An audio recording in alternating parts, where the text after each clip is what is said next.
Recopie le petit tableau suivant chez toi. Pour les 10 questions du test, tu as le choix entre 4 propositions A, B, C ou D. Si par exemple pour la question 1, la réponse est C, tu notes C sous le 1. On commence? Observe bien. Formation d'une dorsale qui sépare l'Afrique de l'Inde. L'Inde continue sa progression vers le continent eurasien.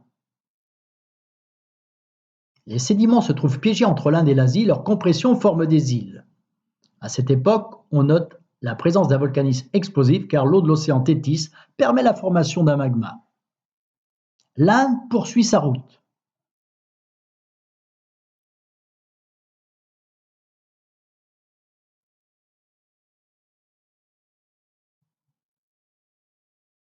Suture des deux plaques. Présence de roches volcaniques, de radiolarites et d'ammonites sur les hauts plateaux tibétains. Comment s'appelle cette zone? Une subduction? Une collision? Une obduction? Une dorsale? Le mouvement que le modèle décrit est un mouvement de rapprochement de plaques, d'écartement de plaques, de coulissage, d'écartement puis de rapprochement.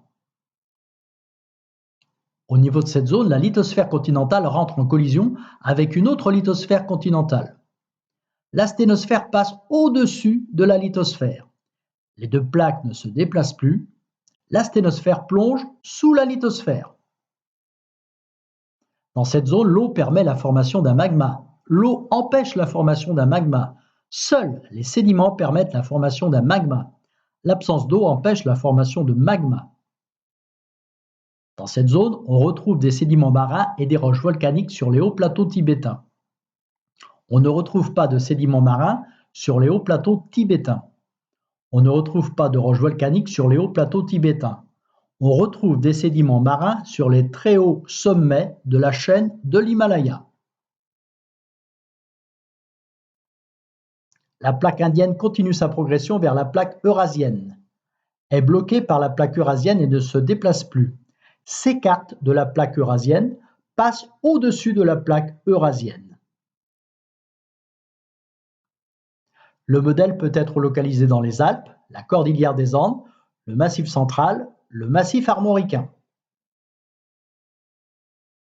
Pour cette question, tu coches le modèle de formation qui est analogue à celui de l'Himalaya.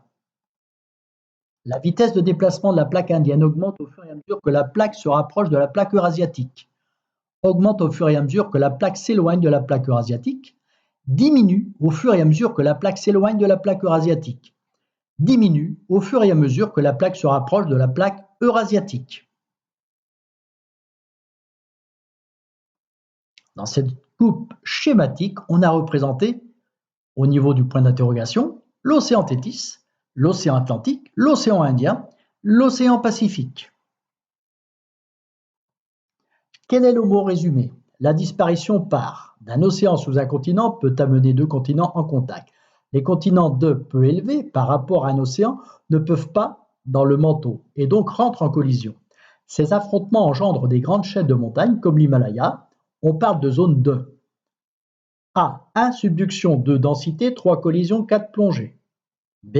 1 collision, 2 subduction, 3 densité, 4 plongées. C. 1 subduction, 2 collisions, 3 plongées, 4 densité. D. 1 subduction, 2 collisions, 3 densité, 4 plongées. Regarde bien le résumé.